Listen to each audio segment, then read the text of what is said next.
Olá, meus amigos viciados em física. Hoje vamos conhecer a força magnética sobre cargas. Então, vamos começar com uma pergunta. Antes de expor essa pergunta, eu queria que vocês percebessem uma coisa.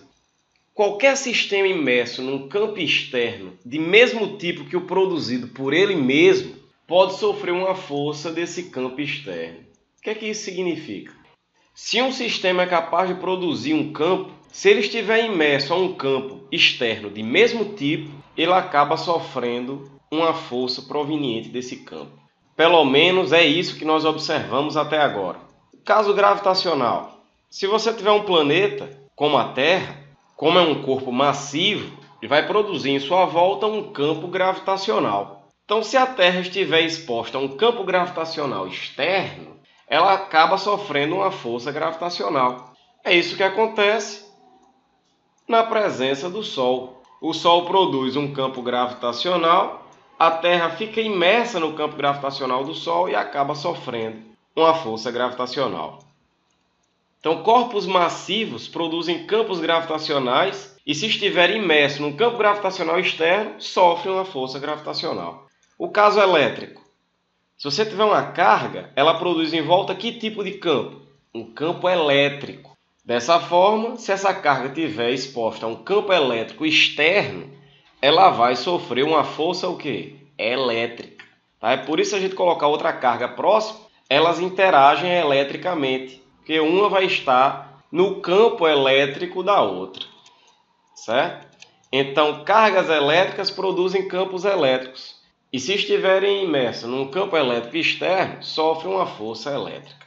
E o caso magnético, se você tiver um ímã, o ímã produz em sua volta um campo magnético.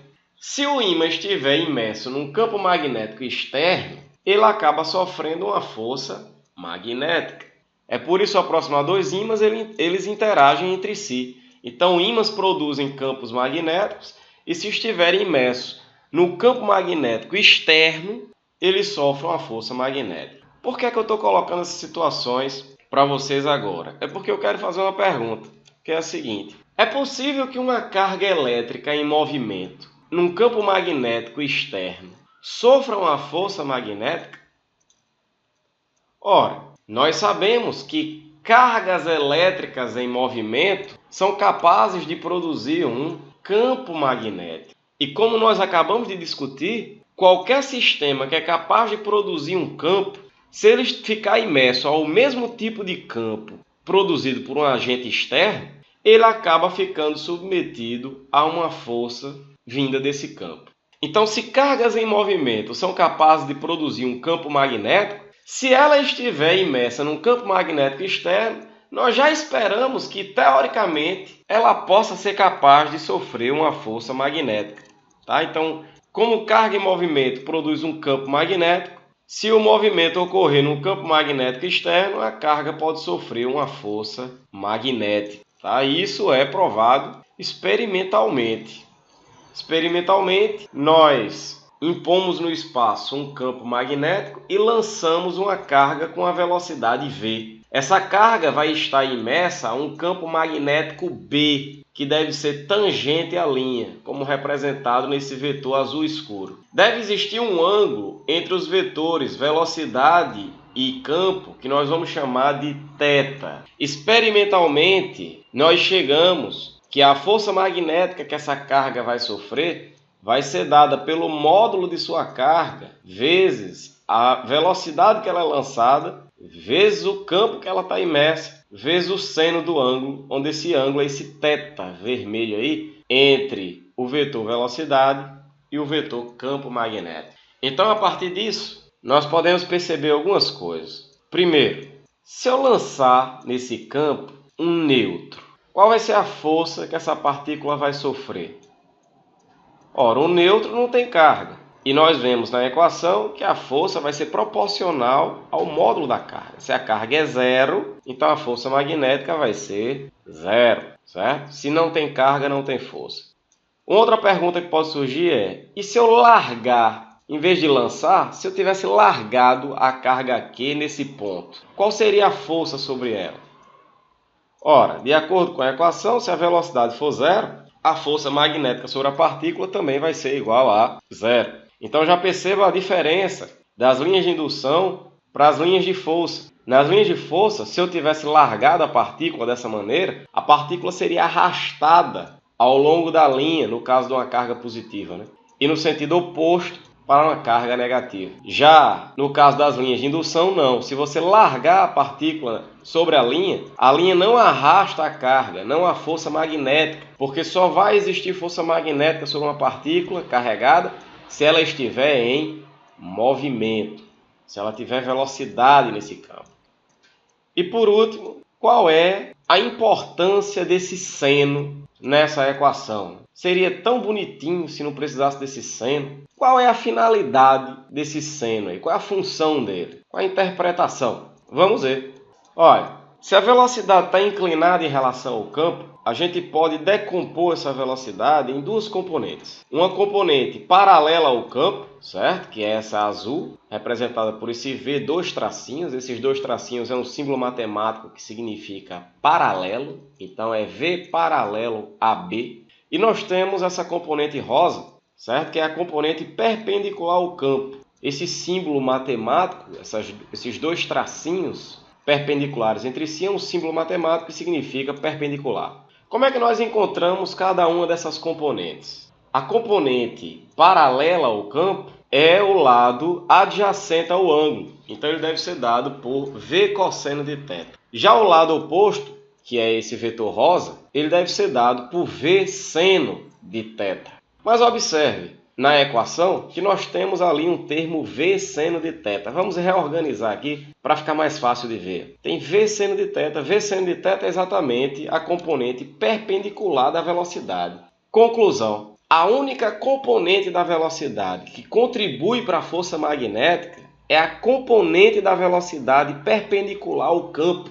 Isso significa que se você lançar a partícula ao longo das linhas do campo, não vai existir força magnética, porque não vai existir uma componente de velocidade perpendicular ao campo, que é a única que contribui para a força magnética. Okay? Então, apenas a componente da velocidade perpendicular ao campo magnético contribui para a existência da força magnética.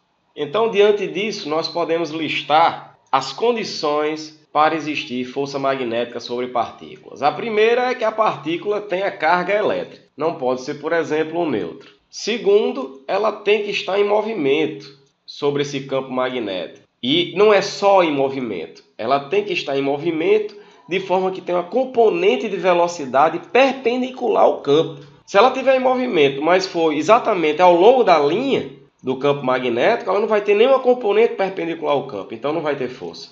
E terceiro, obviamente, para ter força magnética, ela tem que estar imersa em um campo magnético. Então essas são as condições para que uma partícula sofra uma força magnética. Qual é a unidade do campo magnético? Bom, a gente sabe que é a equação da força é essa daí. Então, isolando o campo, a gente vai chegar aqui, o campo vai ser a força sobre QV. Esses colchetes que foram postos em cada grandeza é usado para indicar que a gente está fazendo uma análise dimensional. O colchete significa tem a dimensão de. Então, o colchete B diz que B tem a dimensão de é igual à dimensão de F dividido pela dimensão de Q e a dimensão de V, certo? Então, quanto à dimensão, a gente pode usar aqui as unidades no sistema internacional. Então, a unidade de força no sistema internacional é o Newton. A unidade de carga é o Coulomb. E a unidade de velocidade é o metro por segundo.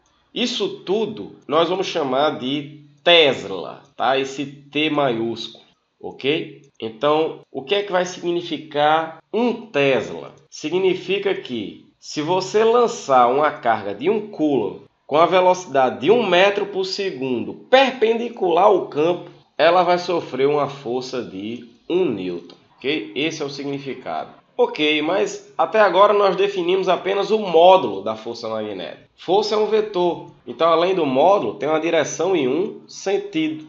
Para determinar a direção e o sentido da força magnética, a gente usa uma regra chamada de regra da mão direita, também conhecida por regra do tapa. Essa regra consiste no seguinte: você vai deixar sua mão direita aberta, como exposta na figura, de forma que seus 4 dedos apontem no sentido do campo magnético e o polegar aberto aí, ó, isolado, ele aponte na direção do vetor velocidade. A palma da sua mão vai indicar o sentido do tapa, ou seja, o sentido da força magnética que vai atuar sobre cargas positivas. Se a carga for negativa, é só inverter o sentido da força. No caso aí, cargas positivas sofreriam a força para cima, se a carga for negativa, a força seria para baixo. Ok? Então, a partir dessa regra, a gente percebe que a força magnética ela sempre vai ser perpendicular tanto à velocidade como ao campo magnético. Isso tem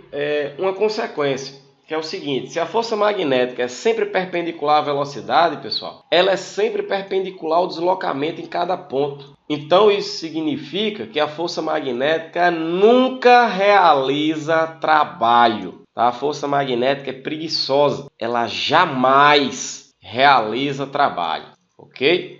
E ela é perpendicular ao campo magnético também. É por isso que a gente não chama as linhas de campo magnético de linhas de força, como lá no campo elétrico. Porque o campo elétrico, a força elétrica sempre está na direção do campo, ou no mesmo sentido ou sentido oposto. É por isso que é chamado de linha de força. Aqui não. A força magnética é sempre perpendicular ao campo. Então as linhas não vão indicar a direção da força. Por isso que não pode ser chamado de linha de força, que é chamado de linhas de indução. Tá? As linhas vão indicar apenas o sentido do campo magnético. Então, para aprender isso aí, vamos ver uns exemplos. Vamos lá. Aqui é o seguinte, eu vou querer determinar o sentido da força magnética em cada um desses casos. Tá? Nós vamos ter aqui 6 opções de direção de força. A força pode ser para a direita, pode ser para cima, pode ser para a esquerda, pode ser para baixo, pode ser entrando na página e pode ser saindo da página, que nós representamos dessa forma, tá? Como a força é um vetor, se estiver saindo da página, você vai ver apenas a cabecinha da flecha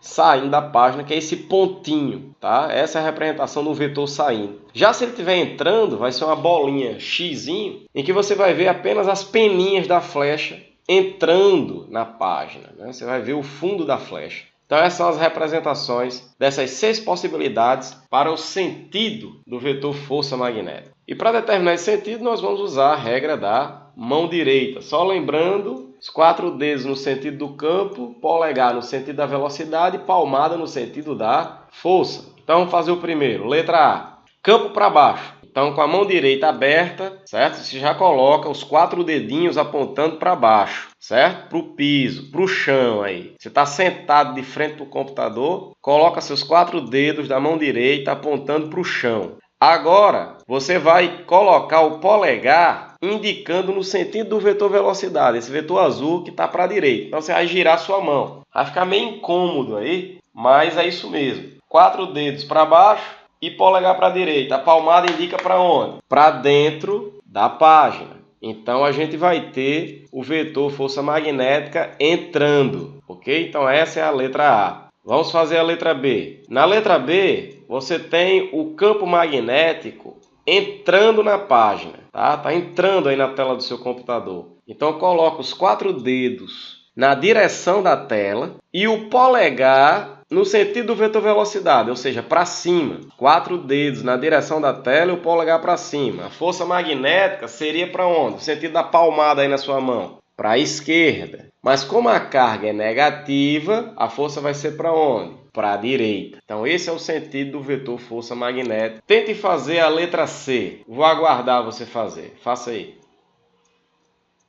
Ok, fez aí, tudo bem? Vamos ver se você acertou. Você vai colocar os 4 dedos da sua mão no sentido do campo magnético. Então coloca os 4 dedos para a sua esquerda aí. Lembre-se que tem que usar a mão direita. Cuidado para não usar a esquerda, viu? Então os 4 dedos em direção à sua esquerda e o polegar no sentido da vetor velocidade, que está para onde? Entrando na tela do seu computador. Então coloca o polegar entrando na tela, tá? Você vai ficar com a mão aberta aí, de forma que a palma da sua mão aponte para onde? Para cima, ok? Então a força magnética sobre essa carguinha vai ser para cima. Letra D, tente fazer a letra D. E aí, deu certo? Conseguiu fazer? Vamos ver se está certo. Abra sua mão direita. Coloca os 4 dedos, ó, para onde está o campo magnético? Para fora. Então aponta os 4 dedos da sua mão para você, na sua direção. E o polegar coloque para cima. A força magnética, a sua palma está apontando para onde? Para a sua direita. Mas a carga é negativa, então a força vai ser para a esquerda. Tente fazer a letra E.